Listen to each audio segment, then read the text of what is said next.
ప్రశ్న: ట్రయాంగిల్ ఏబీసీలో మధ్యగత రేఖ ఏడీ యొక్క మధ్య బిందువు ఈ అయిన మొదటిది ట్రయాంగిల్ ఏబీఈ వైశాల్యము ట్రయాంగిల్ ఏసీఈ వైశాల్యము. రెండోది ట్రయాంగిల్ ఏబీఈ వైశాల్యము 1/2 ఇంటూ ట్రయాంగిల్ ఏబీసీ వైశాల్యము. జవాబు: మొదటిది ట్రయాంగిల్ ఏబీఈ వైశాల్యము ట్రయాంగిల్ ఏసీఈ వైశాల్యము. మనకి ప్రశ్నలో ట్రయాంగిల్ ఏబీసీలో ఏడీ అనేది మధ్యగత రేఖ, ఈ అనేది దాని మధ్య బిందువు అని ఇచ్చారు. మధ్యగత రేఖ త్రిభుజాన్ని 2 సమాన వైశాల్యాలుగా విభజిస్తుంది. అంటే మనం ఎలా రాసుకోవచ్చు? ట్రయాంగిల్ ఏడీబీ వైశాల్యము ట్రయాంగిల్ ఏడీసీ వైశాల్యము.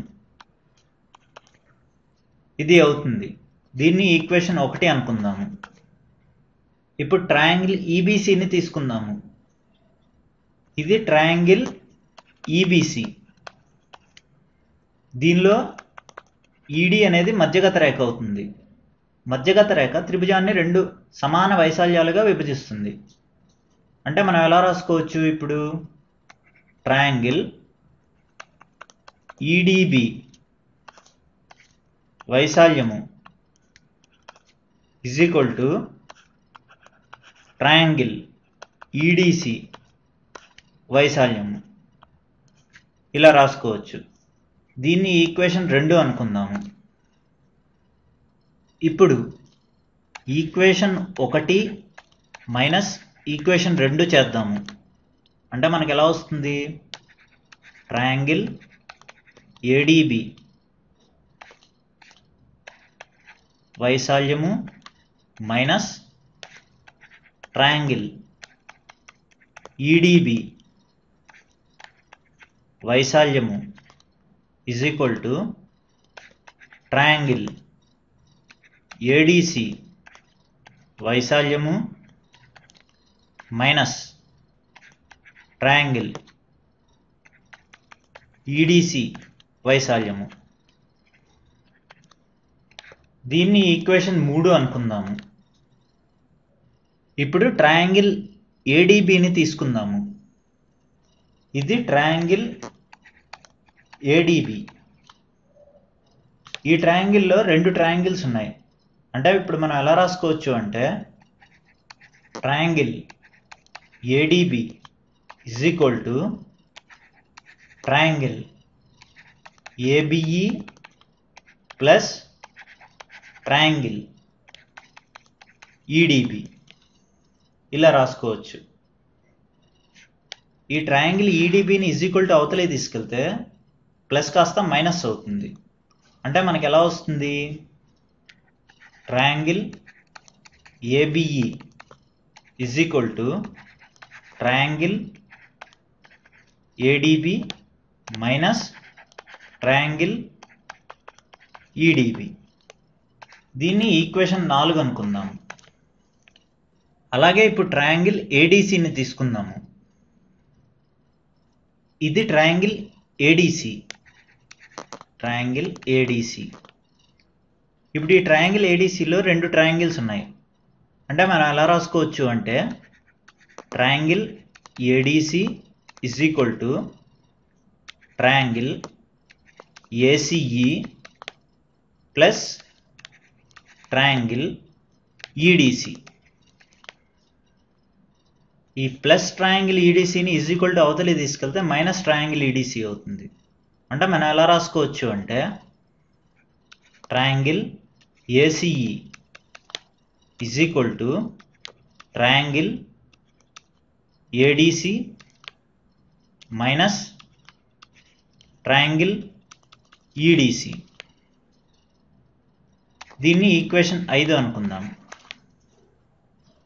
ఇప్పుడు ఈక్వేషన్ 4 మరియు ఈక్వేషన్ 5ని ఈక్వేషన్ 3లో ప్రతిక్షేపిస్తే మనకు ఎలా వస్తుంది అంటే ట్రయాంగిల్ ఏడీబీ వైశాల్యము మైనస్ ట్రయాంగిల్ ఈడీబీ వైశాల్యము అంటే దాని విలువ ట్రయాంగిల్ ఏబీఈ అంటే ట్రయాంగిల్ ఏబిఈ వైశాల్యము is equal to triangle ACE వైశాల్యము. ఇది మొదటిది. ఇప్పుడు రెండోది చూద్దాము. రెండోది ఏంటి? ట్రయాంగిల్ ఏబిఈ వైశాల్యము is equal to 1/2 into triangle ABC వైశాల్యము. ఏడి అనేది మధ్యగత రేఖ అని ప్రశ్నలో ఇచ్చారు. ఒక త్రిభుజంలోని మధ్యగతము ఆ త్రిభుజాన్ని 2 సమాన త్రిభుజాలుగా విభజిస్తుందని మనకి తెలుసు. అంటే ఇప్పుడు మనం ఎలా రాసుకోవచ్చు? ట్రయాంగిల్ ఏడిబి వైశాల్యము is equal to 1/2 into triangle ABC వైశాల్యము. అలాగే ఇంకో త్రిభుజము ట్రయాంగిల్ ఏడిసి వైశాల్యము is equal to 1/2 into triangle ABC వైశాల్యము. ఈ రెండింటినీ ఈక్వేషన్ 1 అనుకుందాము. ఇప్పుడు ట్రయాంగిల్ ఏడిబిని తీసుకుందాము. ఇది ట్రయాంగిల్ ఏడిబి. దీనిలో ఇప్పుడు బిఈ మధ్యగతం అనుకుందాము. అంటే ఇప్పుడు మనం ఎలా రాసుకోవచ్చు? ట్రయాంగిల్ ఏబిఈ వైశాల్యము is equal to triangle BDE వైశాల్యము. ఇది అవుతుంది. ఈ రెండు దేనికి సమానము? హాఫ్ ఇంటూ ట్రయాంగిల్ ఏడిబి వైశాల్యానికి సమానము. అంటే ట్రయాంగిల్ ఏబిఈ వైశాల్యము is equal to half into triangle ADB వైశాల్యము. ట్రయాంగిల్ ఏబిఈ వైశాల్యము is equal to half into triangle ADB వైశాల్యం అంటే దాని విలువ ఎంత? హాఫ్ ఇంటూ ట్రయాంగిల్ ఏబిసి వైశాల్యము. దాన్ని ఇక్కడ రాద్దాము. హాఫ్ ఇంటూ ట్రయాంగిల్ ఏబిసి వైశాల్యము. అంటే మనకి ఎంత వస్తుంది? ట్రయాంగిల్ ఏబిఈ వైశాల్యము ఇజ్ ఈక్వల్ టు 1/2 ఇంటూ 1/2 దాని విలువ ఎంత? 1/4 ఇంటూ ట్రయాంగిల్ ఏబిసి వైశాల్యము.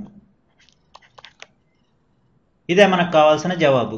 వచ్చే వీడియోలో మరికొన్ని ఉదాహరణలు చూద్దాము.